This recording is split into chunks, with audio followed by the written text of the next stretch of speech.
ध्रुव जी ने भगवान को प्रकट कर लिया।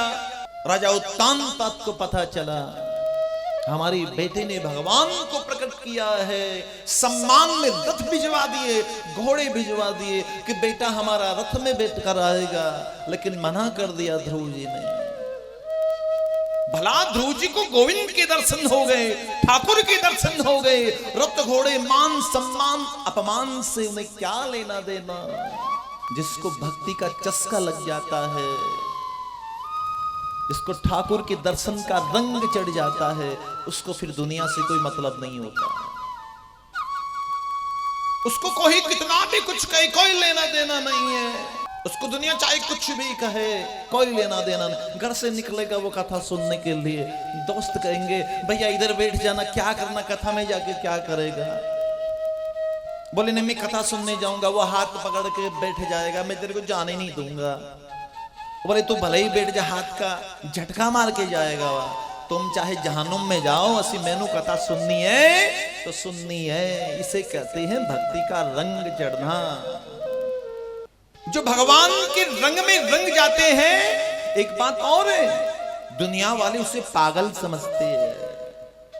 लोग कहते हैं तो पागल हो गया है, पागल हो गया है।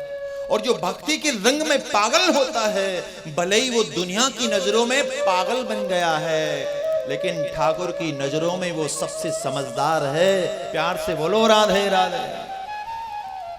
निर्णय हमें करना है, हमें भगवान की नजरों में समझदार बनना है या दुनिया की नजरों में समझदार बनना है। इसलिए ध्रुव जी कहते हैं मान सम्मान से कोई प्रयोजन नहीं।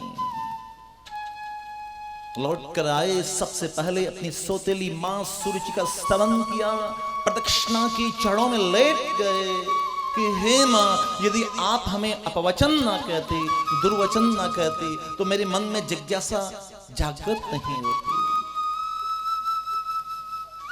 अपनी सगी मां सुमति का स्तवन किया।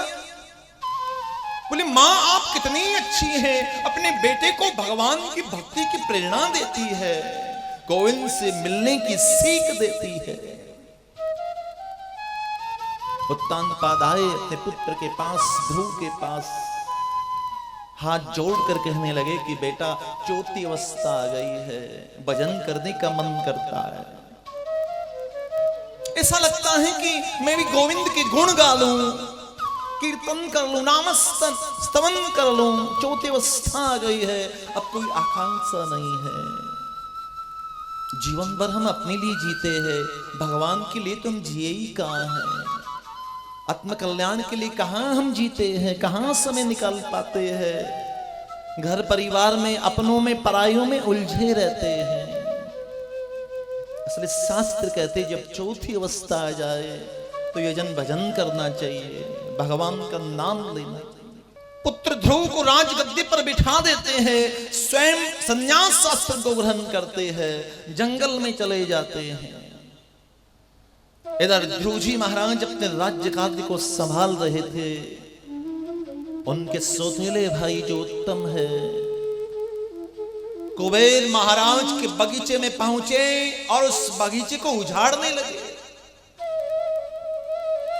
यक्षों ने समझाया कि हे देव, इस बगीचे को क्यों नुकसान पहुंचा रहे हैं। उत्तम ने एक नहीं सुनी, यक्षों के हाथों उत्तम की मृत्यु हो जाती है। भगवान सुखदेव कहते हैं अपने भाई की मृत्यु का समाचार श्रवण करके ध्रुव जी क्रोधित हो जाते हैं। आश्चर्यचकित होते हैं राजा परीक्षित कि हे देव, इनको तो भगवान के दर्शन हो गए थे, फिर इनको क्रोध क्यों आया। इनको तो क्रोध नहीं आना चाहिए।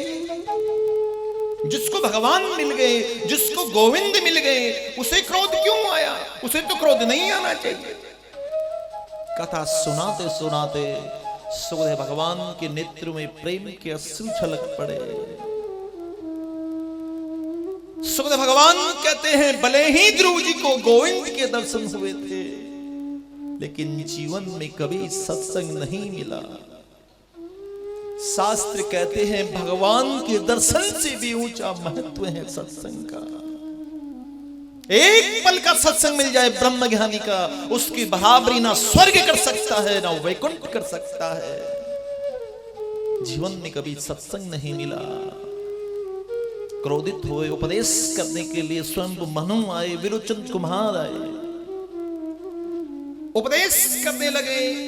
अपने बाबाओं के उपदेश से उपदेशित होते हैं। जंगल में जाते भगवान सुखदेव कहते हैं हजारों करोड़ों वर्षों तक ध्रुव जी महाराज तपस्या में लीन रहते हैं। कई वर्षों बाद भगवान के धाम से विमान आता है।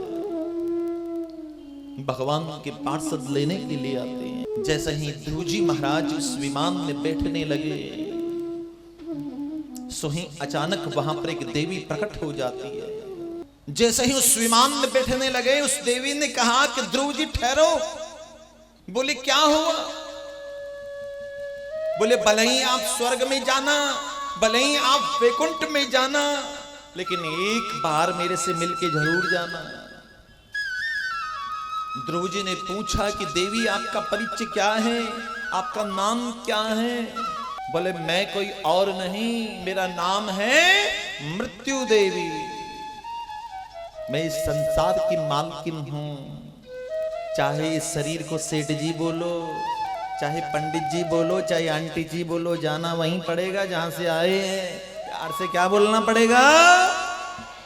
जोर से बोलना पड़ेगा। इसलिए शास्त्र कहते हैं हम मृत्यु से बचने का कितना ही उपाय करते हैं, लेकिन कोई बच नहीं पाता है।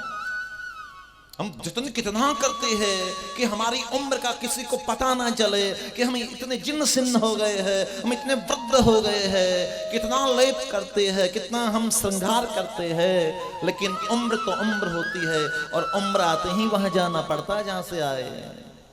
इसलिए ब्रज के रसिक संत कहते हैं कि नाम में शहीदों के डिग्रियां नहीं होती, बदनसीब हाथों में चूड़ियां नहीं होती, सबको हाजिरी लगानी पड़ती है उस दफ्तर पे, क्योंकि मौत वाले ऑफिस में छुट्टियां नहीं होती। प्यार से बोलो राधे राधे। वहां कोई बहाना नहीं चलेगा। यमदूत आएंगे लेने के लिए, बोले भैया चल तेरा टाइम हो गया है। फिर उसको कहना भैया मेरे बच्चे भी छोटे, वो पढ़ते हैं, वो भी स्कूल गए, एक बार उनको आने दो। बोले ना ना ना ना ना, बाल पकड़ के घसीट के ले जाएंगे। बोले कथा नहीं सुनता है, दिन भर टीवी देखता है और मेरे को बताता है बहाने। वहां कोई टाइम नहीं चलेगा, बहाना काम नहीं आएगा। सिर्फ इतना पूछा जाएगा कथा सुनते थे? सुनी होगी तो बता देंगे, नहीं सुनी होगी तो फिर क्या बताएंगे। इसलिए मुंह से लिया हुआ नाम और हाथ से लिया हुआ दान वहां काम आएगा, बाकी सब कहने की बातें हैं। प्यार से बोलो राधे राधे। भगवान सुखदेव कहते राजा परीक्षित से, जो मृत्यु देवी ध्रुव जी को लेने के लिए आई थी, ध्रुव जी महाराज मृत्यु देवी के मस्तक पे पांव रखकर भगवान के धाम को प्रस्थान कर गए। ये ध्रुव जी की कहानी है। जिन्होंने मृत्यु को जीत लिया, जो अटल हैं, जो शाश्वत हैं, ऐसे ध्रुव जी महाराज ने अल्पायु में ही साधना की, भक्ति की, अपनी निष्ठा से, समर्पण के भाव से, अपनी एकाग्रता से गोविंद को प्राप्त कर लिया और मृत्यु को जीत लिया।